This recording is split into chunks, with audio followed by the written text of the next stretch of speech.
Whole sports all plays. Yeah. Whole sports all plays. Whole sports all plays. 365, we making a plays. You talking the game, get you through the days. We're high in the court, the dime in the lane. Variety topics living the same. All presentation, sports information. Hitting the airways, taking the nation. Sport all plays, like working your faces. Grace at the field, so tie the laces. Whole sports all plays.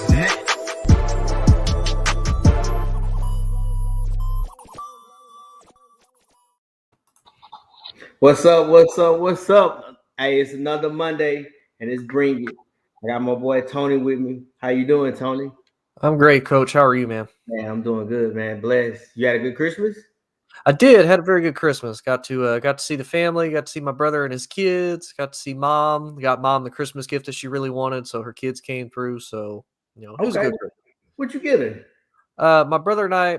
So we've actually gotten her two gifts in the past probably 15 years. Is only the two gifts she ever really wanted. The first one, she wanted a TV that goes under her kitchen cabinets, so that way she could like listen and watch TV while she cooks and whatnot. And then the second one she's wanted for years is she wanted an espresso maker. So my brother and I went half and half on an espresso maker, but we were pissed because I took her out for lunch on her birthday, and we're sitting there, and she's like, "Man, if I could find a really good deal on an espresso maker," I'm like, "Do not buy it." She's like, "Well, I'll wait till after Christmas." I'm like, "Yes, wait till after Christmas. Do not buy an espresso machine right now." And she's like, "Well, if I find a really good deal," I'm like, "No." So lo and behold, I end up having to spill to mom on her birthday. I'm like, "Hey, by the way, your other son and I got you an espresso machine for Christmas. You're welcome." Well, that's good, man. That's good, man. I'm glad that you did good for your mom. I mean, I had a great Christmas. Like I said, I get to spend time with my family. So majority of Christmas Day, the day after Christmas, spend time with my mom and dad, watch a lot of football, flip back and forth, watch a little bit of NBA during the halftime, but it was a majority of football. So, question, man, going into this Monday night game, basically it's a big win for both of them. You look at the Saints; they're going on the third string rookie quarterback. Everybody else I think is pretty much back. They got a few guys out for COVID. Yep. Miami's Miami. They for some reason they start out slow. I don't know why, but then they all of a sudden they start getting a feel of themselves. So who you got and why? I'll be honest. I'm gonna get Miami by. I'm only gonna get Miami by maybe 3 points. To me, it's really, can New Orleans can they get their running game started? Because they're on their third string quarterback. Sean Payton has struggled without Jameis Winston. He struggled with Jameis, but he struggled even more without him. And you got a rookie quarterback. You don't know what you're going to get out of him. You have probably, without Michael Thomas, you have probably a bottom 5 wide receiver, core as a whole. You don't have that one guy that's, truly a number 2 or has even stepped up. So you're going to have to rely a lot on Kamara. And if the Dolphins can stuff the run, I mean, it wouldn't be hard. Now, the Dolphins do give me a lot of question marks on offense, though. I mean, defense, they've underperformed this year, but, Tua's got, Mike Gesicki at tight end, who's solid. You've got Parker and you've got Jalen Waddle. So, I mean, you've got 2 top receivers right there. Can Tua make the throws against the Saints defense, which is about been the only thing that's helped carry them, is a solid run game and a good defense. So to me, I got the Dolphins by 3. Yeah, I picked the Dolphins to win. I think Tua can do it, and it's just more so. I think defensively, they're gonna put the offense defense is gonna put them in great position too. Even if it's kicking field goals or whatever. I mean, that's the biggest thing. Tua can't throw up touchdowns, like give up pick six. Like if he does what he does and just take what they give you and just punt the ball, I don't think offensively the Saints will really move. I think Sean Payton's gonna be very, very creative though. I think he's gonna come out with all kinds of little trick plays and everything else. But I got the Dolphins as well. So let me ask you this: how do you feel about all this COVID and everything, especially in the NFL? Because you take perfect example. You take the Colts. You see how the Colts. I didn't even know it, and it kind of messed up my fantasy. The entire offensive line was out. The entire the secondary, the defense was out for the Colts. So how do you feel about overall this COVID? I'll be honest with you. I mean, it sucks, but I mean, the Colts kind of showed you, it's all about that next man up. You got to be able to play with who you have and make it work. Um, and a lot of people too I've seen said that they needed to cancel some of these games, and they were kind of upset at the fact that the NFL didn't cancel some of these games. And I don't know if y'all happen to catch it or not, but one of the Browns, I think it's the Browns starting center, came out because he's the NFLPA's president, came out and basically came to an agreement like, hey, it's not really fair for the other team to have to not be able to pay their players because they didn't play in a game. They're not really worried about the forfeiture as much as they are people not getting paid.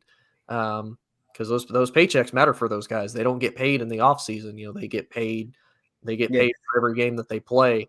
And I mean, for some of these guys, it's got good and bad to it. Some of these guys get a chance to start and potentially show, hey, I'm getting playing time that I was never going to get unless I did a preseason game or unless a situation like this happened.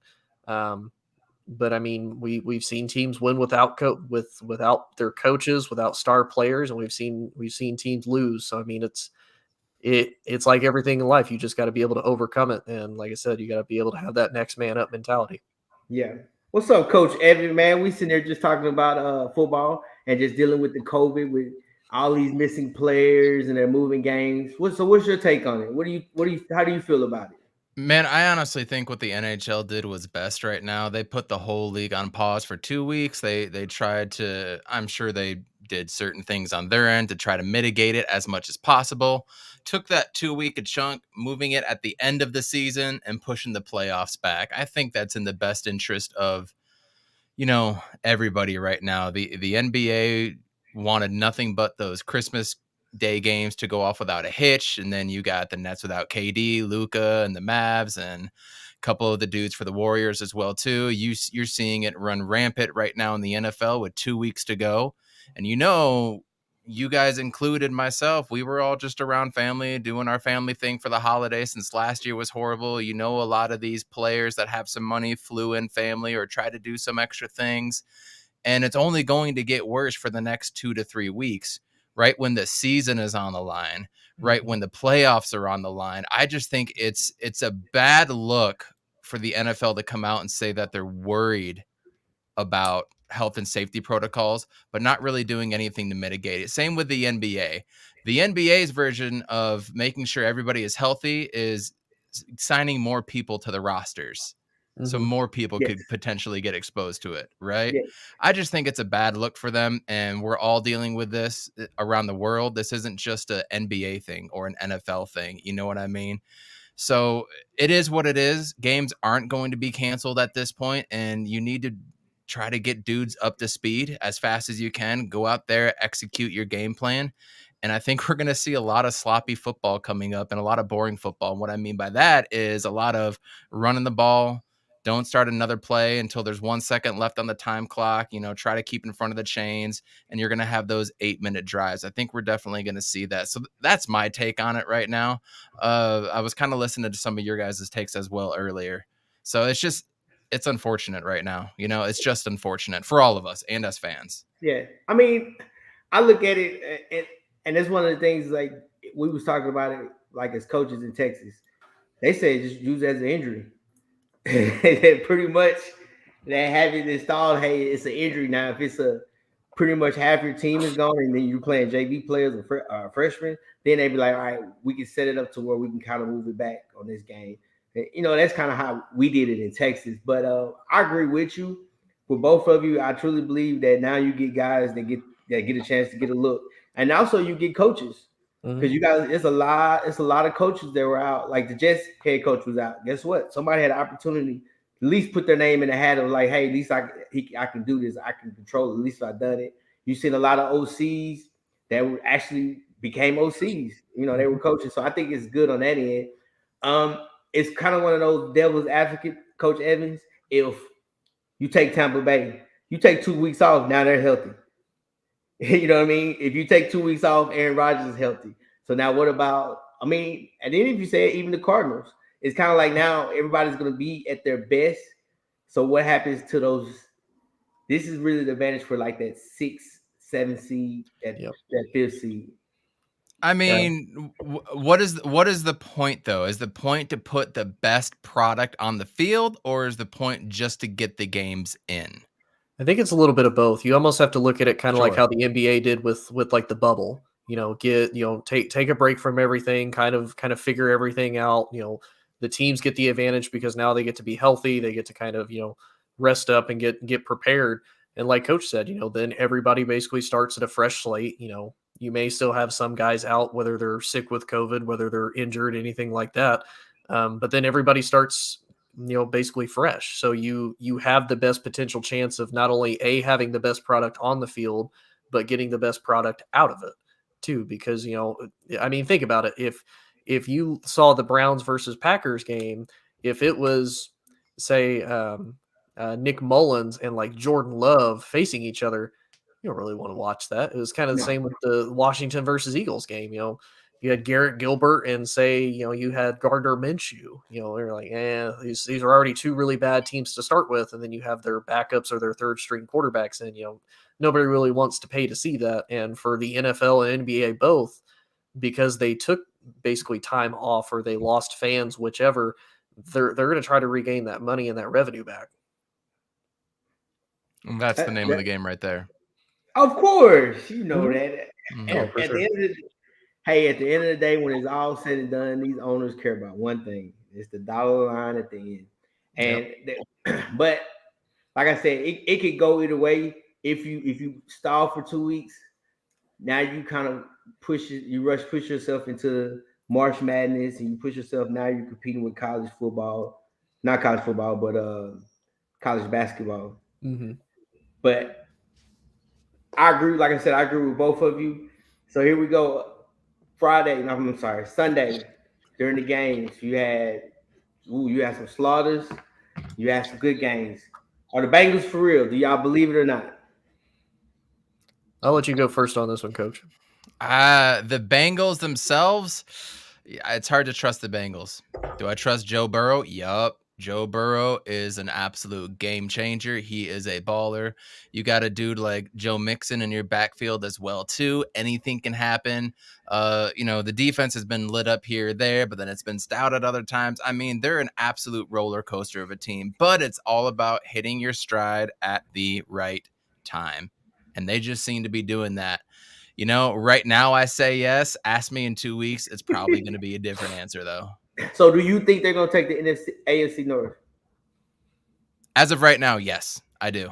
Okay. I thought they were at the beginning of the season, too, for what it's worth. Okay. Tony?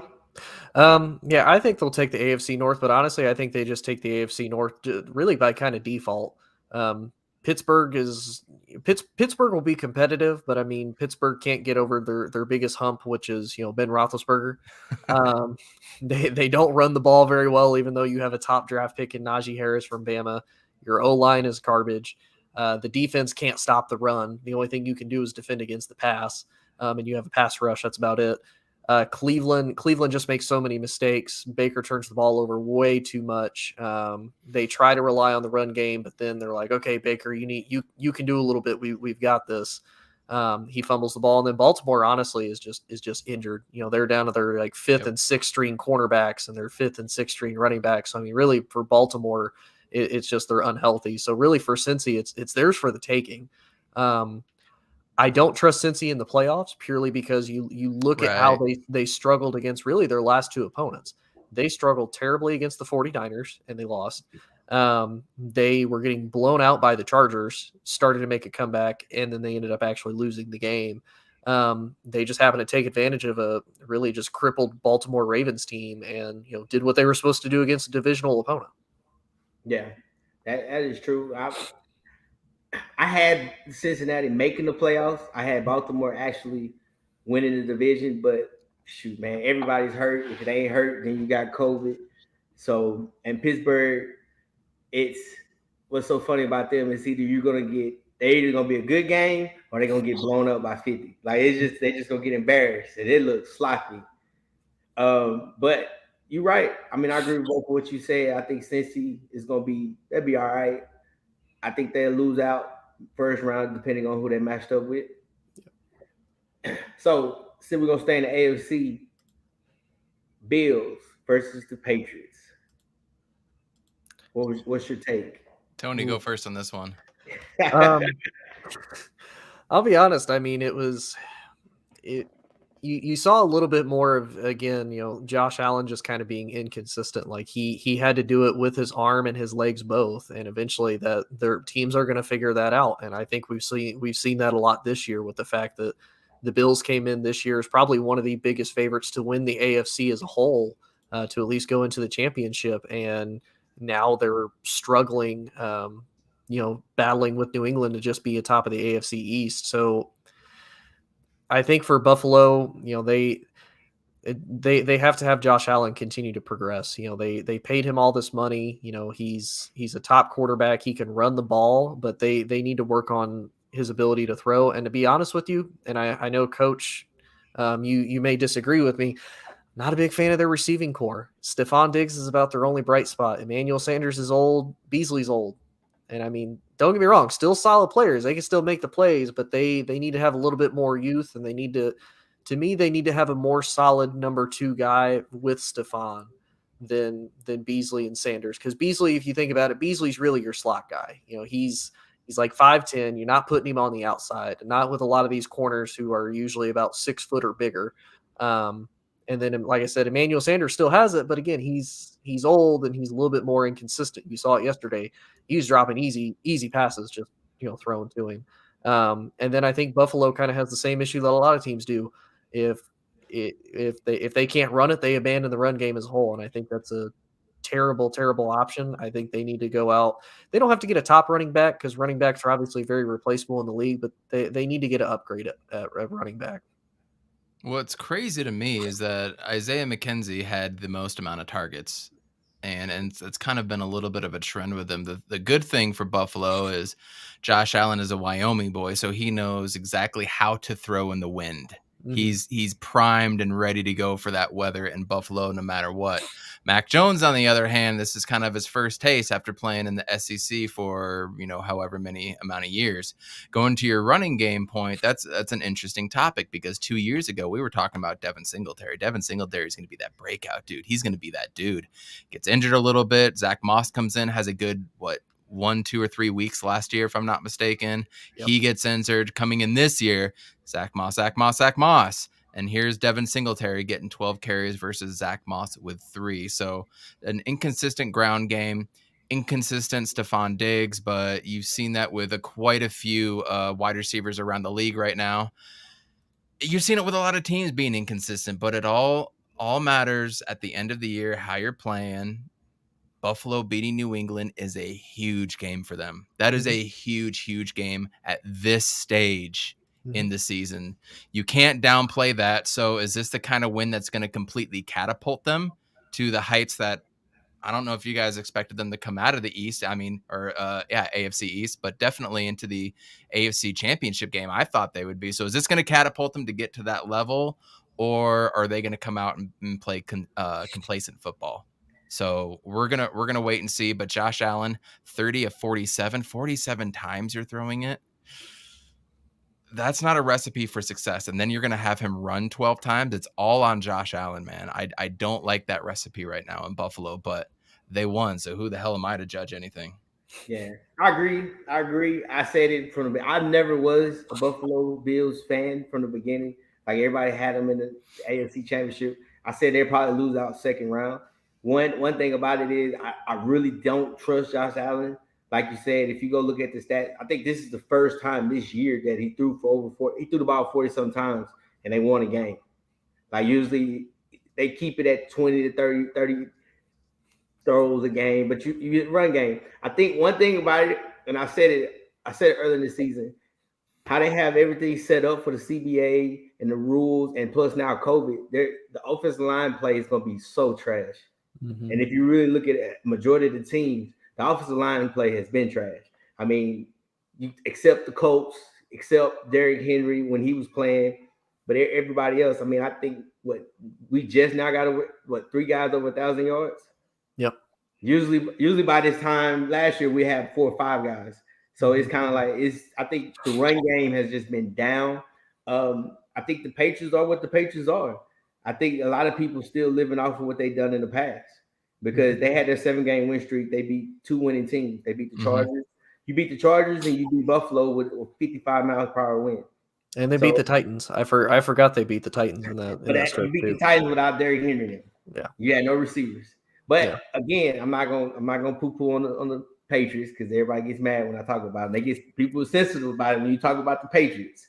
But talk all you want. Nah, that's BS. I mean, and that's the thing. Like I said it from the beginning. I said that they had 5 games. They're gonna win two of the 5 games. They beat. They're gonna beat who they. I forgot who they play next week.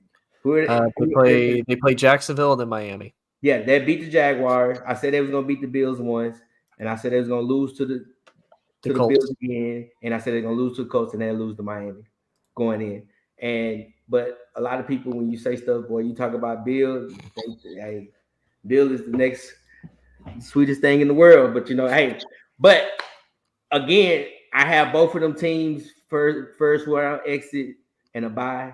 I mean, not first round exit, and then the second round, whoever wins the AFC North, because I think Cincy is all right. They might could do something against them, but I think Kansas City, best thing they ever did was they moved their best player back in D tackle and not DN. So now you're putting that pressure up the middle, and Patrick Mahomes understand how to throw the football.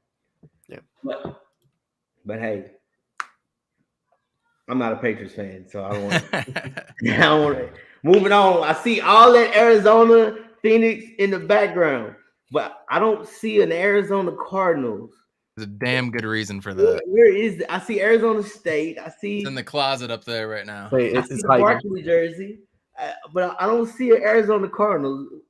What's up with your boys, man? And you got an Arizona State jacket on. Look at you. Yep. I got nothing. This is, when we were 10-2, I was still pumping the brakes. I was the lone fan pumping the brakes. Yes, at the time, we were the best team in the NFL. We had proven all that we needed to prove at the time. But Cliff Kingsbury don't know how to close out football teams and seasons. Did it in Texas Tech, couldn't do it in year 1. Finished on like a 3 or 4 game losing streak. Last year, we had 2 chances to make the playoffs, failed both times. In the last 3 games, we had a chance to make the playoffs. Just us go through and win to make the playoffs, and we couldn't do it. He is 0-5 in clinching games. So he's not showing up to big games. I don't know how he was able to win when, what's his name? When Colt McCoy was in. And then we go to Cleveland when Cleveland was good, and we beat them without our coach, without however many players. I don't know how they did it, because now they just look like a completely anemic offense. The running game is down like 60% in carries. They've stopped running the ball. When we have success, we're running it 51.5% times and then throwing it the other 48 and whatever. And now we just abandon the run. Now he's trying to get cute. The defense has completely forgotten how to get any type of pressure. Chandler Jones has been a no-show after week 1. Marcus Golden is now going into protocols. The defensive line, ever since J.J. Watt has been out, has been mediocre at best at stopping the run. And now our top 2 defensive backs are out, just leaving Byron Murphy at the slot. And now we have to sign Rashad Breeland off the waiver wire to come in and play for us. So everything has gone absolutely wrong. The plays that were there before are not there now. The schemes have been awful. We look like a highly tuned, fine, beautiful looking Lamborghini, and now we're stuck in the snow somewhere on I-75. So I don't know what is going on with this team. I am completely confused. I thought we were going to be a different team, and we're not. And even Kyler is looking like a mediocre quarterback, or at least a lower tier quarterback. I don't know what's going on. I have no idea, but I have lost absolutely all faith. But you know what? If they can just find a way to win a game, whether it's in Dallas or against Seattle in the last week of the season, just find a way to win a game, scratch and claw, cheat, do whatever you got to do. If you come back with a W and you get your head above water a little bit, it's the playoffs, man. Anything can happen. I mean, Arizona did it back in 2008. So why not us still? but I've lost all faith in the team. Okay. To be honest, again, it's Cliff, man. When Yep. you can't run that style of offense, college or NFL, and expect to win. Like it's good at the beginning of the season where everybody's fresh, but once you get to that point, especially in this season, and you like you said, you seen the last what I think even last year, you since you follow Arizona a lot more, Kyler Murray got hurt when what 4 games before? Kyler Murray got hurt either not the last week, it was like 2 weeks before last year. Yeah, it's like And then week they 16. they throw him into week 17 and it's like 3rd and 12 and we're calling QB sneaks. Yeah, Like with a quarterback with a bad ankle. but you That's can't. That's the 100% thing. Cliff. But that's how he is with that type of offense and what you do. You can't sustain it. Guess what? Now you wear and tear on your defense because your defense hasn't stopped the run. They did good. Don't get me wrong. They did good Saturday against the 4th, 5th, 6th string O lineman of the Colts. But any other game beforehand, it was like you could run left, you could run right, you could do any and everything. And I think a lot of people now, especially against Kyler Murray, their ends, they're not just rushing upfield. They're like, hey, we're gonna keep you in this pocket. We know you're 5'5", and let's see if you can throw over these 6'5" guys. Yep, and that's fine. But earlier in the year, he was stepping up into the pocket and making those throws. He was doing those things. Now he's trying to scramble and play the cute football. But the problem comes with Kyler Murray throwing 43 times, and we're rushing the ball 17 times. Yeah, That's the problem. That is the problem right there. When we were good, Kyler Murray's throwing 25 times, we're rushing 25 to 30. And yep. we've completely stepped away from that as well too. So it's just, it's so stupid. It's so stupid. Tony, what you think? Well, I'll tell you this, Coach. Even being a Cowboys fan, I could probably guarantee you get a win next week. Because I'll be honest, Dallas has a very bad time about they choke whenever it's a game And that Kyler Murray owns that stadium too. By the way, he's like 7-0 in that stadium or something ridiculous. So you never know, but I'm not counting on it. Nah, right. Yeah, he won 4 state championships. But I mean, I do agree with you. I mean, it's kind of amazing because you guys had lost both of your running backs at one point, kind of earlier in the season. So it's like, okay, I can kind of see you guys moving away from the run maybe a little bit and moving more towards just the passing game. Now you have both of them back. I mean, James Conner's had a phenomenal. Connor wasn't there last Saturday. He was out. That was his first game that he was out, and it was just Chase Edmonds, who looked dynamite, by the way. Yeah.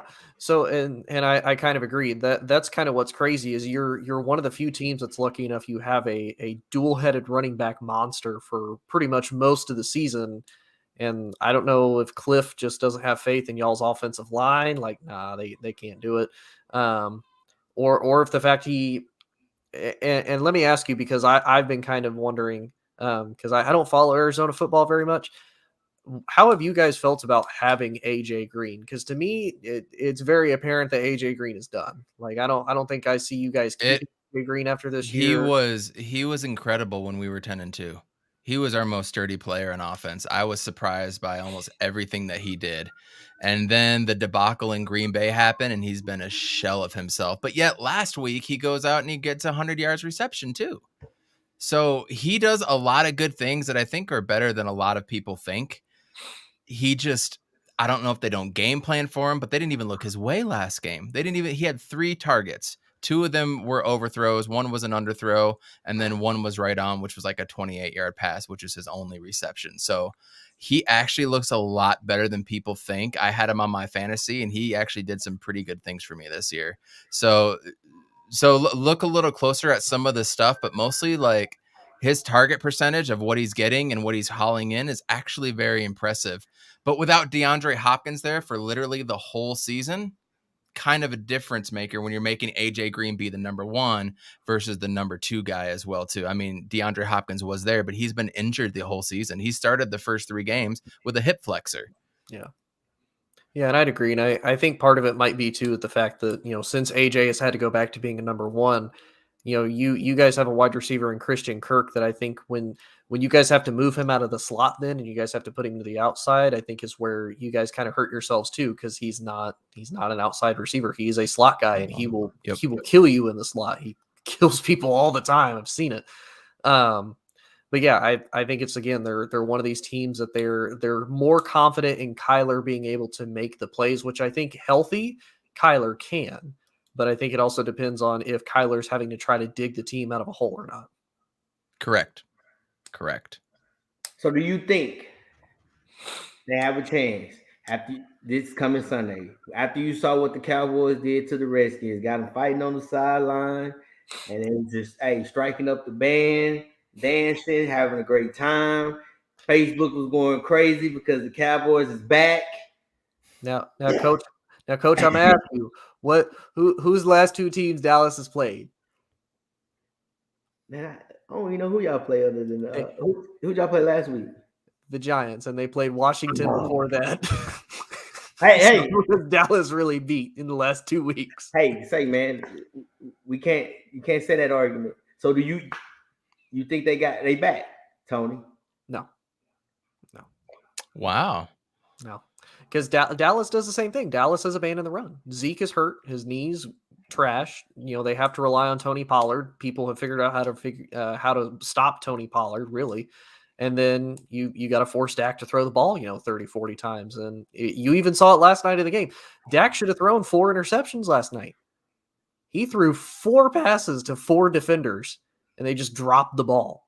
Like, that's really the only difference as to why Dak even had a close game at all, or a fantastic game. It's because defense just was trash. But again, I mean, they beat Washington 28-20 after they had them 28-0. Then Dak throws a pick 6, and then it's 28-20, and then Dallas realizes, oh crap, we need to win this game. They were inconsistent against the Giants, but ended up coming away with the win. Now, last night, I was impressed at how the offense came out and started. But again, I think it's more Washington not being able to get everything clicked together more than it is Dallas succeeding. Okay. Coach, what you think? You think Arizona they're going to do their thing? No. No, I don't. I've been picking them a lot, so I'm going to do a lot of reverse psychology now, and I don't think they will. I mean, I see it. I foresee in their future that we could potentially lose the next 3 games, playoffs being that, because absolutely nothing is going right for Arizona right now. Absolutely nothing. But it would be a little poetic justice to go in, beat the Cowboys, who just won 46-14 or 17, whatever the score was, and the place that Kyler built, quote unquote, and then maybe finishing the season out with a win against Seattle, looking strong, and you never know what happens. Like, I could see that reality. I really could. They could put it together. Why not? They've done it before. But the way it's looking right now, they just look completely anemic. And fortunately for Dallas, it doesn't matter who you beat in the NFL. A win is a win is a win is a win. And that can spark a lot of confidence moving forward, especially for high-profile athletes. So you never know. Now, if Dallas goes in and they're the ones that shit the bed, what are we going to be talking about the next week about with Dallas versus Arizona? You know what I mean? So there's storylines on each side, win or lose. There's a lot of storylines going forward, especially considering these two teams could play each other in the first round too. So who knows? Yeah, that is true. I think Dallas is fit to beat Arizona because they have pass rush. Pretty much, you don't like to throw the football, but Hopkins out. Even though Diggs is doing his thing, you don't have a guy that's going to really beat him off a double move. So he's going to probably hold with AJ Green, and then they just probably double team or spy Christian Kirk. But you can't run you got to run the ball. If you guys don't run the ball, then guess what? It's going to be a long day. And here's the thing. We're going to figure out, not on the first drive, not on the second drive, we're going to find out in the second half if they stick to the run. I mean, if we're getting blown out, that's going to be a completely different story. But if it's a close game, yes, and we come out with our first possession in the second half and we go 3 and out and it's all throws, then we're going to have a different conversation. Also, when we get inside the 10-yard line, we do not throw the ball anymore, or we do not run the ball. Excuse me. All we do is throw the ball. If they stick to, You don't have I a was at quarterback. I was at the Monday Night Football game with when we played the Rams. We had 6 total plays inside like the 3-yard line. Ran it one time and scored. Threw it 5 other times, and one of them was an interception. So they've just completely abandoned the run, even at the goal line. So Yeah. watch the goal line. If we get inside the 10, watch those play calls and watch the play calls at the beginning of the second half, and that's going to tell you a lot about this team. Yeah. They have to. They have. I'm with you. You got. If you want to beat the Cowboys, you got to run the ball because one thing they have outside rushers. They have edge rushers. They do have that. And then Cowboys, if you want to win, shoot. Guess what? Y'all got to run the ball.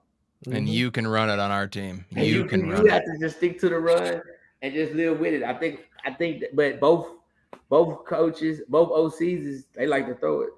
Yep. We're down to our 3rd, 4th, and 5th DBs as well too. So they might throw it just because we're down so big too. But who knows? Yes. So basketball, Christmas Day. What do you guys think about the games? I mean, I'll be honest. I thought the games were decent. I kind of agree though with what we talked about when the show first started as far as the COVID. There were some of those like you expected the bigger matchups, like when probably the biggest game that everybody wanted to see as far as basketball goes was Brooklyn versus LA, and you just had James Harden and the Nets dominating. Now I will say LeBron looked more like his typical LeBron self. But LeBron is like 148 years old, and he's having to carry a team still. And Russell Westbrook was doing like nothing.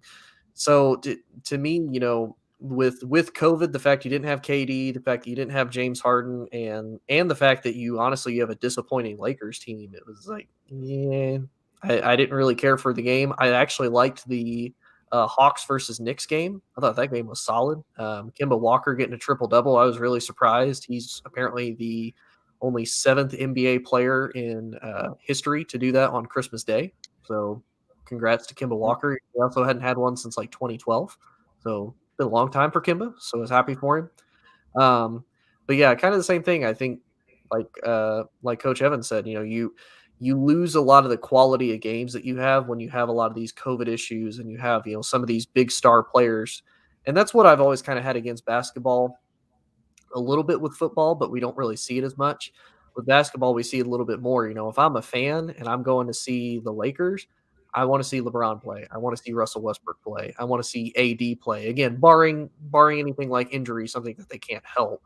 But if they're just not there to not be there, or if they're not there because of something like COVID, I'm kind of like, that's some BS. I kind of lost my money. Yeah, I watched the New York game and the Hawks. That was a good game. I watched a little bit. I'm not gonna lie. I watched the last 5 minutes of the Lakers and Nets game because at first I was like, oh my god, this is a blowout.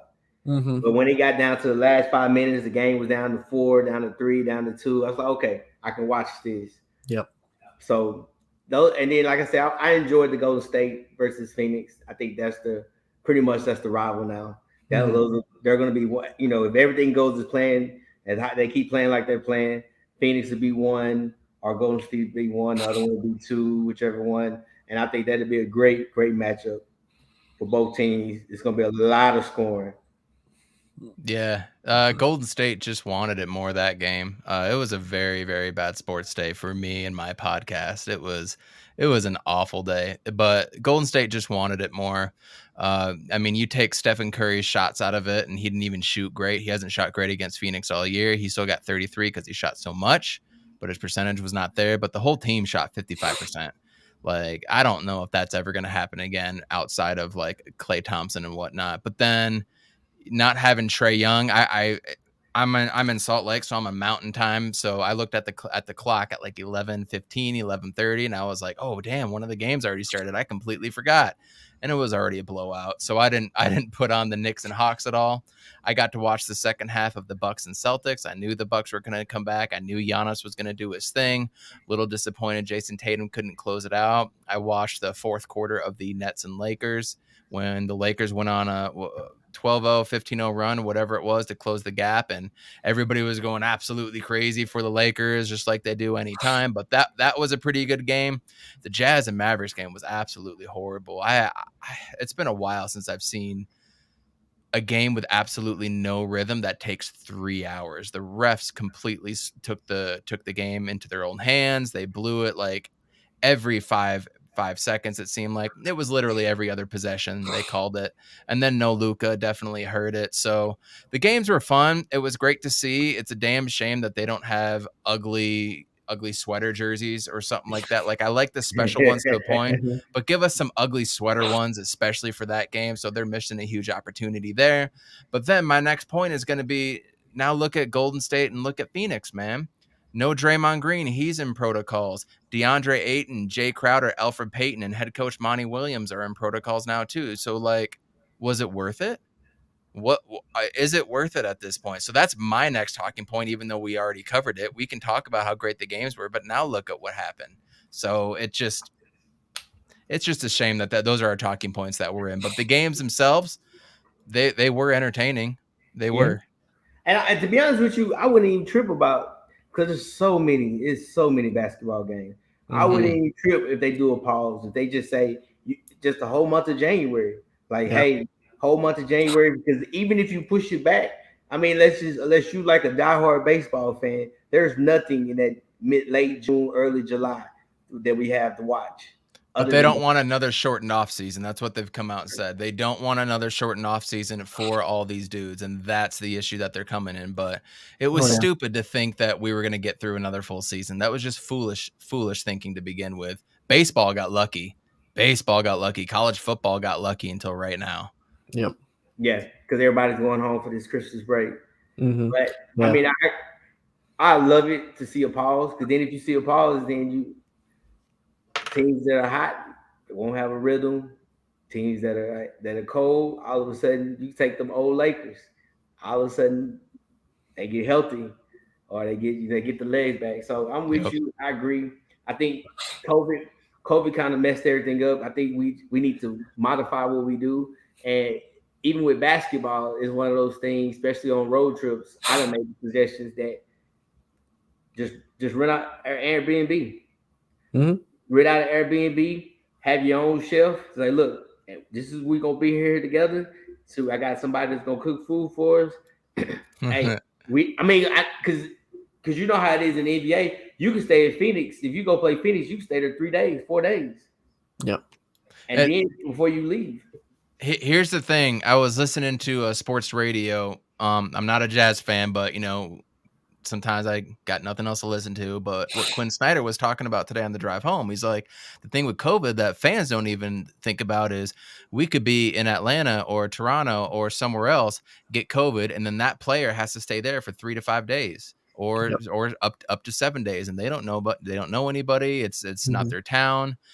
Think of what that does to those players. Just that player being in a hotel room in the middle of Boston when you're not from there, by yourself, and your team is, wherever the hell they are at that point. Think about that as well too, and how that screws up people. So it just is what it is. I don't understand why during football warmups and basketball warmups, there's 1,000,001 people on the field while the players are on the field. We don't need these many people on the sidelines. I think they should go back and do what they did last year. And what was it? The first 6 rows, they had it blocked off in every single stadium, even when they started allowing fans. Bring that back. Do all the media stuff on Zoom like they were doing. Just keep the players away from people. Don't be going off and signing autographs. Now's not the time. We got a season to get through. I would like the league to come in and do things like that again, just like they were. You remember how there was no media on the floor at all in basketball? They were all pushed out. Now they're all back in. So one player falls in, they're in a crowd of 7 people all of a sudden. Like, it's not making sense what they're doing. Yeah. And yep. That is another good thing that we should do. But you know how it is. It's easy to come up and make things so simple and easy. And guess what?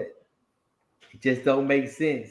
Yeah. Joe hit it right on the head earlier in the show. If it makes dollars, it makes sense. Doing a postponement doesn't make sense. Not being able to fill up those 6 rows doesn't make sense, I guess. But because I'm not gonna lie, so I actually do all the COVID testing for the military base that I'm stationed on currently.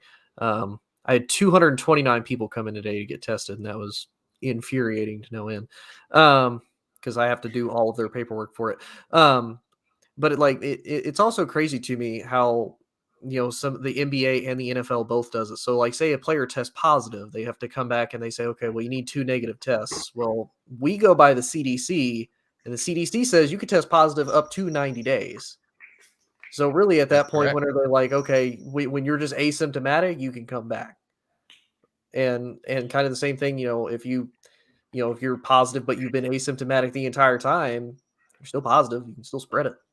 Like that's also kind of the other crazy part is they're trying to follow some type of guidelines, but again, it comes down to a money thing because if you look at football, you can't have Tom Brady out for like a month because of COVID. You can't have Aaron Rodgers out for a month because of COVID. You can't have KD out for a month because of COVID. Like it's all about the green, and that and I agree that's kind of the crazy part. Is there are things they could do to mitigate some of it.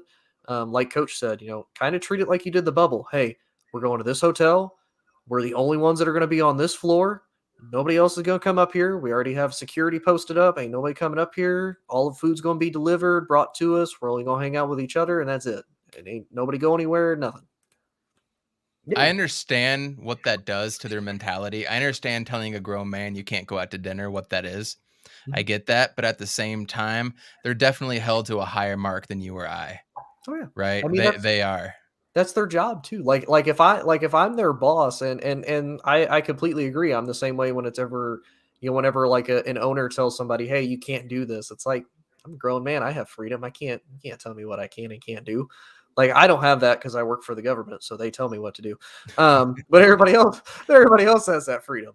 But yeah, kind of the same thing. It's like, you're getting paid millions of dollars. Like, you mean to tell me that you can't be like, all right, I'll stay in and kind of hang out with the dudes for, a couple days. Like, I'm not saying you got to do this the entire time. Once the game's over, okay, do what you want to do. If you're not here for the next one, you're not here for the next one. But I'm also not going to pay you either because you're not here. Yep. Hey, I gotta ask real quick. Is that a Spartan hoodie you got on? Is that a hockey jersey? What is that? No, that's a Michigan State hoodie. Michigan State. Did you go to Michigan State? Nope. I'm from Indiana originally, and obviously Indiana doesn't really have any solid football teams other than if you want to say Notre Dame, but Notre Dame shits the bucket whenever they face anybody that's, that's true. Actually good. So it was either Michigan State, or Ohio State. And I was like, I'm stationed in Ohio currently, so I mean I can kind of get behind the Ohio State thing, but Michigan's also a disappointment, and I'm like, at least Michigan State keeps things interesting for the most part in football, and they're usually pretty solid in basketball. So yeah, most of my family's in Michigan and Michigan State as well too. So I saw the green, and then I thought I saw Sparty on the side. I wasn't sure. Yep, you definitely see Sparty. Yep. All right, moving on. Last topic. Hey, we got the NCAA football championship. Speaking of, Cincy have a chance. I said this on the last one. I think Cincy will. I think they'll keep it competitive. I mean, don't get me wrong; it's still going to be a blowout because I mean, it's Cincinnati versus Alabama, so it's still going to be a blowout. But I think Cincinnati's going to be more competitive than what Notre Dame would be if Notre Dame were able to get in. And that's not saying much. I think last show I said I think it's probably going to be about like 35-21. I could honestly see about 42-21 Bama. Because again, I think Cincy will be competitive. I think they're going to be one of these teams. They're going to try their hardest to at least show that, are we going to go out and beat the Bamas? More than likely not, unless you just shock the world. But I think they are going to show like, hey, we were undefeated for a reason. We do at least deserve to be considered for the playoffs if we're an undefeated team, more so than a team like Notre Dame that for whatever reason was just getting in because it was Notre Dame. Coach, what you got? I think Bama's going to win, but I think Cincinnati's going to come out early and go up 14-0 on them really quickly. Cincinnati has nothing to lose. We should see every trick play in the book. We should see every weird formation that you can think of and just go balls to the wall and go crazy on them. And I think they're going to come back. Bama's going to come back and do what they do and just eat the drive up, and all of a sudden break a 40-yard run for a touchdown. Something like that's going to happen because they just are superior. They are better. But I think it's going to be closer than people think. It's going to be like 35 or 38 Bama to like 27 Cincy. And I think it'll be, around the 6 to 8 minute mark when it's finally a 2-score lead, and then Cincinnati just not going to be able to get anything going towards the end. But I just get a weird feeling that they're going to pull out all the stops at the beginning and look like they could do something. So don't be surprised if they go into halftime with a lead like 21-17 or 21-14 or something like that, but I don't think it'll hold. That's my personal opinion. So of course Bama will come out and win 63-0. Every time. Yeah. But why not? Why not Cincy, man? Why not? Yeah, because you don't have nothing to lose. And I mean, you really think about it, you're picked to lose. Like, so therefore, you come out with all the trick plays, you come out with everything that you can do. I think over time, you see the difference probably of the speed of the game and the depth. Because Alabama probably got 75 kids sitting on their waiting, while Cincy probably got like 40. And that can compete and compare. So I think that's one of the biggest things. Usually with Bama comes out, they're gonna try to punk you. And especially any team that they know that they can beat, they try to punk you, see how you're gonna respond. And since he could take that first punch and be relaxed and ready to go, I think they have a great chance. I'd love to see make it close, not win. Make it close. I'd love to. Wouldn't we all love to see it? Isn't that what we deserve after seeing Bama, Ohio State, Clemson just take over the last few years? I'd love to see a team like this win. Yeah, it'd be awesome. And I think it would do a lot for Cincy, and I think it would do a lot for some of these teams that now they're having to join the Power 5 conferences to even have a shot at being in the playoffs. Look at Cincy; they're like, well, you're like the only undefeated team left, so we guess you can get in the playoffs. Now so let me ask you this: if they get blown out, you think next year they're gonna treat every team that's not in the Power 5 or in like a Notre Dame and try to find a way not to put them back in?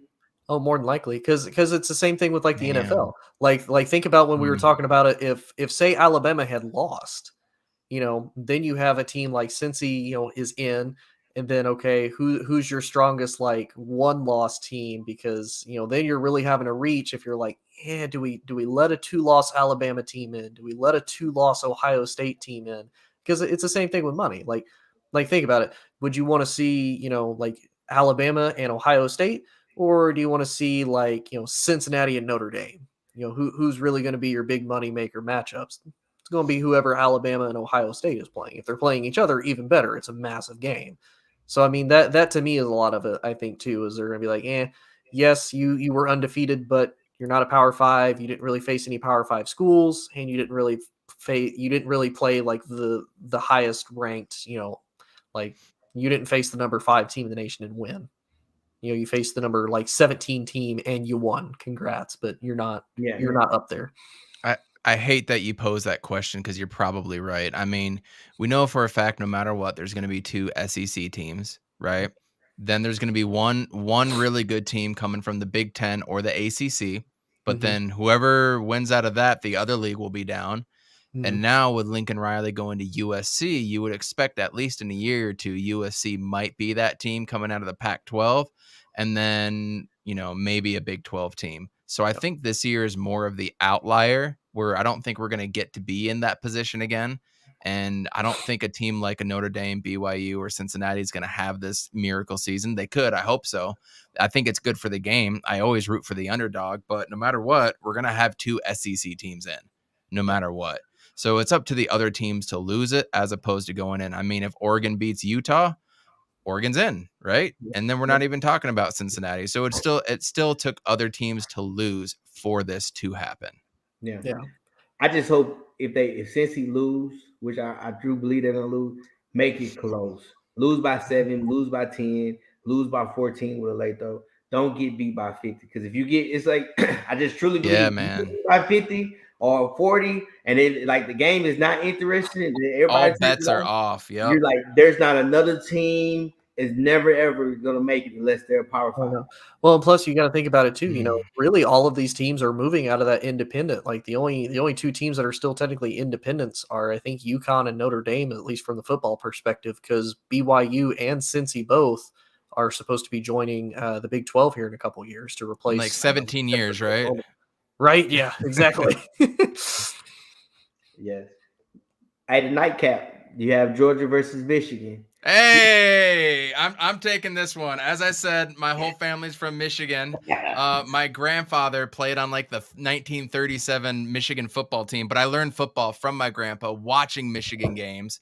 So Michigan is my second favorite team. I'm not diehard. Like when ASU loses, I'm gonna go cry in a corner for a couple days. Been doing that a lot. But when Michigan wins or loses, I'm kind of, whatever. But really on the Michigan train, and they're probably going to completely blow it like they've done every single year, but this team is built a little bit differently. I think it's going to be like a 31-28 field goal at the end of the game to win, but I'm going all blue, baby. Go blue. Oh, okay. Okay. Tony, who you got, baby? I'm be honest. The national championship is just going to be the SEC championship all over again. I got to agree with Coach Evan. Being from the Midwest, I watched a lot of Michigan games. And watching this team this year, what does this team love to do? They love to run the football. And what is Georgia going to make sure that they do? They're going to stuff that run. Because to be honest with you, we've seen even with Michigan's past, the one thing that they almost always had a solid number one wide receiver, and they had a fairly decent passing game. I'm not going to sit here and say, I would expect Michigan to pass like 400 yards, but they would be, a respectable like 320, 330 passing yards, three passing touchdowns at least. I don't think McNamara is the guy to be able to do that. I think once Georgia's able to stuff the run, I think Michigan's going to struggle throwing the ball. I see mean, it like he only threw for 2,400 yards. Yeah, so I mean that, and I'm not going to say it's really a knock against him. I think that was just Harbaugh trying to make sure he put the team in the best position that he could. What is it, Hassan? Haskins. Yeah, fantastic runner. But again, if Georgia can shut him down, I think that's where Michigan will fizzle. And I know it's gonna hurt, but I'm gonna say 35-10 Georgia. Whoo-wee! 35-10? 35-10 Georgia. Okay, well, what about Michigan's defense? I mean, do you not have any faith in that Michigan defense? The Michigan defense seems a lot more stout than that Michigan offense outside of the running backs. I mean, you forgot Corum too. Corum's got like 950 yards on the season too. Oh, for sure. I mean, you have probably two of the best pass rushers in college right now with, Aiden Hutchinson and number 55. I can't think of the dude's name off the top of my head. Oh, me neither. I'll figure it out. Go ahead. Starts with an O. Yeah. Yeah, I mean they have two of the best solid pass rushers. So I think they'll disrupt Georgia's offense quite a bit. But I mean, really, if you think about it, all throughout this year, Georgia's offense was never really their strength. It's been Georgia's defense that carried them all the way through this entire year. Because they were able to score on defense and they were able to make plays when they needed to on the offense. So that, to me, I just have the defense making more of a stand, and I think Michigan's defense will as well. But I think Georgia's will be more overtaking on Michigan. Oh, Jabo. How could we forget? Right. So easy to remember. I just think whoever can run the ball is going to probably win the game, because I don't trust neither quarterback. But like we said earlier, I think Michigan is more better on attacking the pass with the pass rush compared to Georgia's more, hey, we're going to stuff the run, big boy, big 360. Oh, he probably had to come in 380 because he had a great Christmas knowing his big butt for Georgia. he will come in 380 ready to eat. I just don't trust Harbaugh, man. That's fair. That's a very fair assessment. Like I said, I think everything happened right for him beating Ohio State this year. Like, it was in Michigan. I mean, I watched the game. It was loud. They came out and they did what they were supposed to do at the very beginning of the game. But I just don't trust it, because it kind of reminds me when they played Michigan State. Michigan State, what they do? They pounded on them. Oh yeah. And I think that's what Georgia want to do, and that's what they're gonna do. They're gonna try to pound the ball on them, and I think that's gonna be the difference in the game. I mean, I think it's gonna be close. I think Georgia probably win by 7, maybe 10, maybe 7, maybe So 10. and here's my thing with Georgia, why I'm not 100% sold. I lived in Michigan and I've lived in Atlanta, so I got to take in both cultures and whatnot, and that SEC culture is really something else. But I mean, you look at their running backs, Amir White and James Cook, you're talking about 718 yards and 619 yards. So neither one of these dudes are 1,000-yard rushers But where they're ball hawks, but they also got like Kenny McIntosh, who came up and ran 300 plus yards. But Bennett has only thrown for 2,300 yards. Yeah, I know JT Daniels was spread in there as well too, but it's not like any of these dudes are like 100% lights out either. There's not that one dude. Michigan has that dude. Michigan has that dude on defense too. And honestly, you guys know when it does become bowl season, it's all bets are off, man. You never know what never know what you're gonna get with these teams. Some teams are gonna come out blazing and then fall off. Some teams might not even show up. Some teams are ready for it. Some teams are just perfect down the line. We don't know what to expect, but I don't see the eye-popping numbers that make me believe Georgia's gonna be able to blow out Michigan. But if you look at that, but then if you look at the Big Ten, who was strong in the Big Ten? Yeah, Wisconsin was early in the season. Penn State early. Iowa was a solid was a tough team. Michigan State was tough. I mean, you got tough teams, but you don't have it, stacked down the. I mean, look at the SEC though. And then it's Outside of these two teams, who'd you have? Texas A&M, who could barely beat Colorado. Yeah, and then it's an adjustment too for Harbaugh because this is the first time he ever coached in the national championship. Unlike Georgia, he's been there, he's done that. Then you had. And on top of that, you worrying about COVID and everything else. So I mean, it's a lot that you can put in, and you could go kind of either way. But I just truly, I think everybody's riding the Michigan train, and for the first time in years, that everybody's like, oh man, y'all can go to national championship, y'all can do national championship. Because at first you got to look at Georgia. Georgia was supposed to be the big dog. It was, hey, we're gonna win the whole thing. We're about to slaughter Alabama. They got whooped. Now everybody's like, man, you guys suck. You can't run. You can't do nothing. You can't. So now it's like the total opposite. So for a month now, that's all they're hearing: how much they suck and how much they're gonna run on them, how much they're gonna do this, and how much Michigan gonna do that, and blah blah blah blah blah blah. So I think they really gonna be prepared because one, they probably have they've done it before. They've been in the national championship, so they know how to practice. They know how to tweak things and do stuff. So it's a confidence thing. You've got one team that thought they were going to take it all, that didn't, that, fizzled at the end when they played Bama. But you've also got on the other side a lot of confidence on that Michigan team after beating Ohio State for the first time in 8, 9, or 10 years as well, too. So it's a confidence thing. It can go both ways. You still think that after a month, though? Yeah, because I mean, you got to think we've seen a lot of teams at times. Once you kind of get that big win, that big over the hump win over a team like think about if Georgia was to beat Alabama, say like earlier in the season, that would be their big win that they would run with probably for pretty decently far. And I think kind of like what Coach Evans said, I think Michigan will kind of run on the same way because think about it, who is really the big hump that you have to go over whenever you're in the Big Ten as a whole? You just have to beat Ohio State. If you can beat Ohio State, you're solid.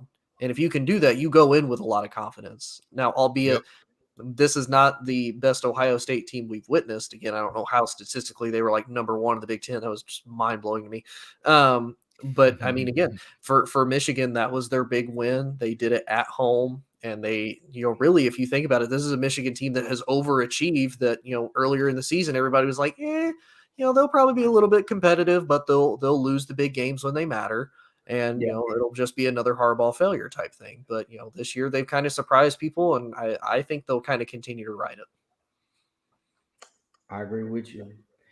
Well, Friday's going to be a good day. Friday's going to be a good day. Oh, yes, sir. Yes, sir. It's going to be a great day. Coach Evan, any last words, man? Thank you real quick. Just I don't know, maybe not even fill my ego as the correct word. Do you guys think ASU has any chance in the Vegas Bowl against Wisconsin? Anybody? I do. Really? Okay. I actually like ASU, honestly. Okay. So yeah, I'm be honest. Wisconsin's kind of one of those. They come in so hot to the season, and then they completely overachieve and they drop the ball every time. That's Arizona State. That's them perfectly too, man. that is true. That is true. That is true. Yep. Who knows? We do have the better quarterback and Jaden Daniels. So at the end of the day, if he can make a play or two, I feel good. So I got that game Thursday night at 8:30 my time. Get to wake up brand new and see some good college football playoffs. I can't wait. Hey, what's your podcast, man? Go ahead and let everybody know. Yeah, He's on Fire podcast covering all things Arizona sports. We even talk about the Diamondbacks once every month because that's really all that they've done for us recently. We do not talk about the team down south, the University of Arizona. We don't talk about them at all on that podcast, but we do talk about everything in the Phoenix Valley. So hit us up on ASAP Sports Network and our own YouTube channel, He's on Fire podcast. We're on Twitter as well, too, and hit me up, too, at Coach Evan B. Okay. Tony? Yeah, no, I'm kind of the same with Coach. I'm excited for some good college football this weekend. It's one of those I almost like watching college a little bit more than the NFL because college is one of those that you kind of shows more of what coaches really do to try to make sure that they succeed and put themselves and their teams in the best position. Because you think about it, you lose a player like Trevor Lawrence. How do you bounce back from that? You lose a once in a generational type player in say like Justin Jefferson, Jamar Chase. You lose a solid wide receiver core. How do you bounce back from that type of thing? So to me, I love watching college football just specifically for the fact that you really see coaches be able to completely turn a team around either for good or for bad. Well said. Yes, sir. I'm like you guys. Hey, ready for Friday? Enjoy these games. Boom, Sunday. Watch these NFL games getting close to the playoff time, so you can kind of see who's in, who's out. I want to wish everybody Happy New Year's. Coach Evans, Tony, ASAP Network, everybody that's watching right now. Tony, go ahead and leave us with the safety brief for these. Oh yeah. I'm all about it. Just remember, y'all, don't add to the population unless you mean to. Don't subtract from the population unless you're ready to suffer the consequences for it. If you go to jail, establish dominance early. And remember, is the new year. So Monday, the judges are not going to be in there. So you're going to have to wait till Tuesday before somebody comes and bails you out. Just remember that. Yes, sir. Yes, sir. That's it. Words of wisdom. Let's go. All right, that's it. We out. Whole sports, all plays. Whole sports, all plays. Whole sports, all plays. 365, we making up plays. You talking the game, get you to the days. We're high in the court, the dime in the lane. Variety.